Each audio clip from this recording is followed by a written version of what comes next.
एक बार फिर से आपका स्वागत है। तो हम आपको बता रहे हैं उपचुनाव के परिणाम की ताजा जानकारी आप तक दे रहे हैं। एक बार फिर रुक करेंगे हमारे जयपुर स्टूडियो का, और वहां हमारे साथ जुड़े हुए हैं जन टीवी के न्यूज कोऑर्डिनेटर योगेंद्र शर्मा, और उनके साथ मौजूद हैं राजनीतिक विश्लेषक शेखावत जी, उनके साथ मौजूद हैं। योगेंद्र, आपकी तरफ रुक करेंगे आगे की चर्चा के लिए।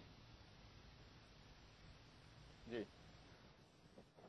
तो लगातार जन टीवी पे आप देख रहे हैं कि क्या चुनाव परिणाम और प्रदेश और देश की क्या तस्वीर सामने आ रही है। 33 विधानसभा और 3 लोकसभा चुनाव के परिणाम आप लगातार देख रहे हैं।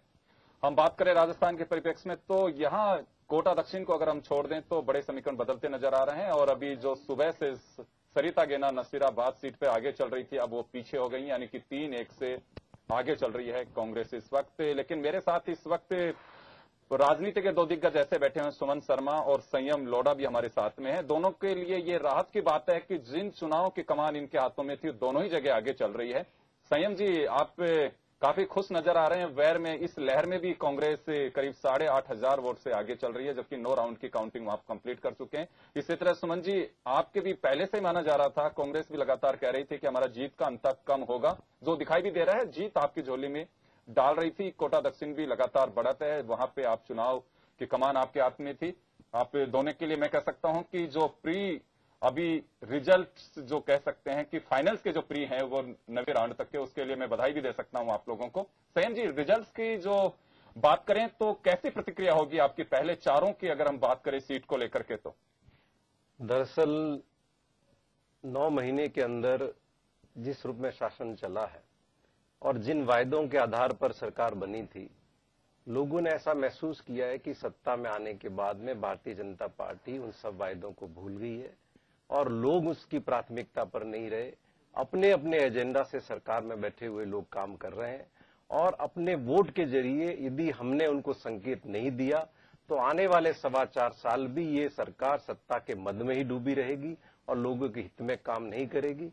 मैं समझता हूं लोगों ने अपने बुनियादी सवालों की ओर सरकार का ध्यान आकृष्ट करने के लिए मतदान किया है और इसलिए भाजपा को हराने के लिए वोट दिया। जी, सुमन जी, आपका क्या कहना है चुनाव परिणाम को लेकर के? क्योंकि चारों सीट आप ही के खाते में थी और अभी फिलहाल ये कहना तो बहुत जल्दबाजी होगा कि परिणाम क्लियर है, लेकिन कोटा दक्षिण के परिणाम की ओर हम कह सकते हैं लगातार बढ़त है। वहां पे आधे से ज्यादा मत जो है उनकी काउंटिंग हो चुकी है और आप लगातार बढ़त बनाए हुए। लेकिन आपके लिए बड़ी ये चौंकाने वाली बात है कि 3 सीट जो है भाजपा की थी, उन पे भाजपा अब पिछड़ती जा रही है। वहां नेक टू नेक फाइट है, लेकिन वैर में कांग्रेस भी पहले के बजाय अब बढ़त लगातार बनाती जा रही है। देखिए, मैं एक बात कहना चाहूंगी कि बैर की अगर हम छोड़ दें, बाकी 3 सीटों की बात करें तो अभी कांग्रेस को बहुत उत्साहित होने की जरूरत नहीं है, क्योंकि बहुत फ्लक्चुएट कर रहा है। कभी हमारे कैंडिडेट आगे चल रहे हैं, कभी, और क्योंकि अभी मुझे लगता है कि 15 या 20 राउंड बाकी होंगे। 16 राउंड है। 16 राउंड बाकी है। तो 16 राउंड काफी बड़ा राउंड होता है, इसमें कुछ भी हो सकता है। और इतना जरूर है कि जनता जनार्दन होती है, जो निर्णय करती है वो सबको स्वीकार करना पड़ता है। और हमारे अनुकूल रिजल्ट होता है तो हमें अब लगेगा कि हमने जो डिलीवरी की वो समझ में आई जनता को और उसने हमें किया।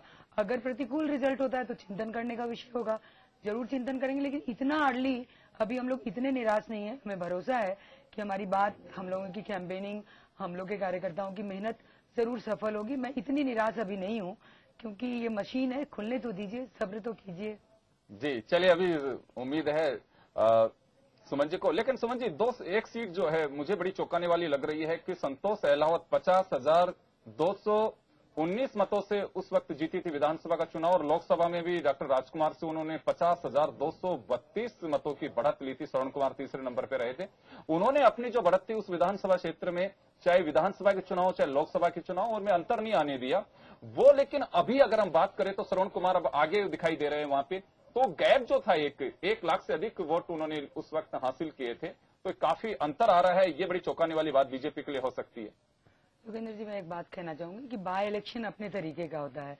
पूरे राजस्थान में विधानसभा का चुनाव होना या पूरे देश में लोकसभा का चुनाव होना, एक वो पूरी जनता चुनाव के मोड पे आ जाती है, और बाय इलेक्शन में ये नहीं बन पाता है। बाय इलेक्शन आप सोचेंगे कि बहुत बड़ा मार्जिन रहेगा, बहुत 80% मतदान होगा, ये संभव नहीं होता, क्योंकि वो केवल उसी कॉन्स्टिट्यूंसी के लोग उस मोड पे आते हैं और बहुत मुश्किल होती है हम लोग जब जनता के बीच में जाते हैं।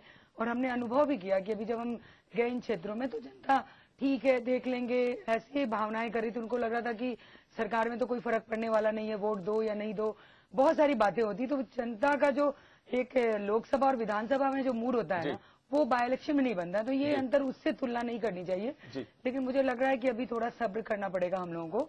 अभी पूरे मशीन को खुलने दीजिए। 16 राउंड बचा हुआ है, आप कह रहे हैं। मुझे लगता है कि सूरजगढ़ को भी हम अभी इतनी आसानी से सरेंडर करने वाले नहीं हैं। सही कह रही है कि चुनाव में भाजपा के लोगों को बहुत मुश्किलों का सामना करना पड़ा है। ये गांव में इनके फैसलों का विरोध हुआ है। संयम जी वापस आपके पास में आओ, लेकिन लेटेस्ट हम अपडेट करना चाहेंगे कि कोटा दक्षिण से भाजपा अभी 17,000 से बढ़त बनाए हुए है। तो सूरजगढ़ में अभी बात करें, श्रवण कुमार करीब 2500 मतों से आगे हो गए हैं और 9,000 से अधिक वोट से इस वक्त बैर सीट पे कांग्रेस आगे है। और रामनारायण गुर्जर भी नसीराबाद में अभी आगे चल रहे हैं कांग्रेस के। तो ये कांग्रेस के लिए काफी राहत की बात कही जा सकती है। सेम जी, एक मैं बात कहना चाहूंगा कि जब इलेक्शन हुआ था विधानसभा का और लोकसभा का, तो कांग्रेस की ओर से बड़ी आपत्ति दर्ज कराई गई थी कि जो ईवीएम है वो गुजरात से लाई गई है। लेकिन अब की बार कांग्रेस की ओर से मुझे लगता है परिणाम के बाद में शायद किसी तरह की कोई शिकायत नहीं होगी। दरअसल किसी को भी, इवन भारतीय जनता पार्टी को भी इस तरह का अनुमान नहीं था कि इस तरह का बहुमत प्राप्त उनको होगा। तो कई तरह की शंकाएं जब फीडबैक नीचे से आता है तो पैदा होना स्वाभाविक है और उसका समाधान होना चाहिए। जी अनिल जी, अभी लगातार बड़े समीकरण चेंज होते जा रहे हैं कि 2 सीट पे क्लियर पोजीशन में हम देख सकते हैं कि 17,000 से जहां पे बढ़त बनाए हुई है कोटा दक्षिण से बीजेपी और कांग्रेस से बढ़त बनी हुई है वैर सीट पर करीब 9,000 से अधिक वोट से कोटा दक्षिण और वैर सीट। उसके बाद अगर हम बात करें नसीराबाद और सूरजगढ़, यहां पे भी कांग्रेस अभी आगे हो गई है। तो 1-3 यानी ए बीजेपी 3 कांग्रेस के बढ़त इस वक्त देखी जा रही हैं, जो काफी रोचक मुकाबला कहा जा सकता है। जी अनिल जी, आपसे मैं जानना चाहूंगा वर्तमान जो अभी चल रहा है उसको लेके। देखिए 9 महीने में अगर भारतीय जनता पार्टी का ग्राफ इतनी तेजी से गिरेगा, ये किसी ने कल्पना नहीं करी थी। इसका निश्चित तौर पे यही निष्कर्ष निकाला जाएगा कि जनता ने बीजेपी के जो वायदे इन इलेक्शनों में किए गए उनको नकारा है।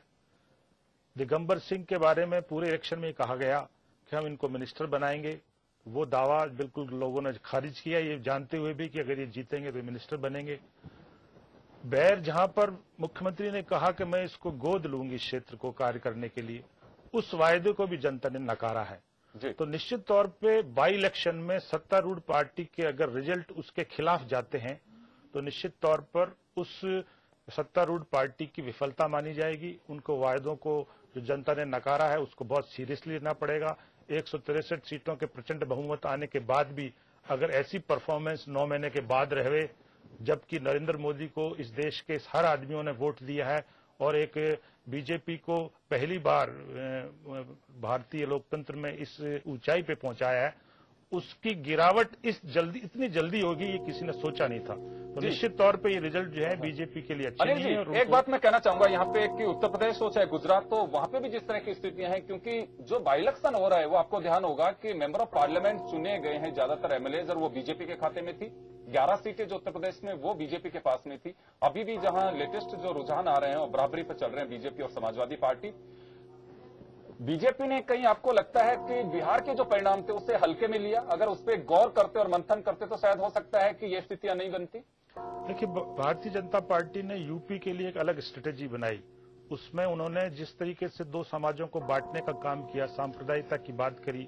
आज से 600 साल पहले अकबर का ने जोधाबाई से ब्याह किया, उसके बारे में वो निर्णय करने लग गए। और जिस तरीके से आदित्यनाथ को उन्होंने चुनाव प्रभारी बना के और एक लव जिहाद के बारे में बहुत कड़वी बातें करी, उसके लिए ये जो रिजल्ट आने वाला है निश्चित तौर पर उसको नकार रहा है। और इसके लिए भारतीय जनता पार्टी को अपनी नई स्ट्रेटेजी बनानी पड़ेगी। ये लोगों ने नकार दिया है। ये देश तभी उन्नति कर सकता है जब सब धर्मों में आपस में प्यार रहे, आपस में बहुत बढ़िया सामंजस्य रहे। तो ये देश बहुत पुराना है, यहाँ की नीतियां बहुत पुरानी, यहाँ का सामंजस्य बहुत पुराना है। हम उसको तोड़ेंगे तो उसके रिजल्ट ऐसे ही आएंगे जैसे उत्तर प्रदेश में आए।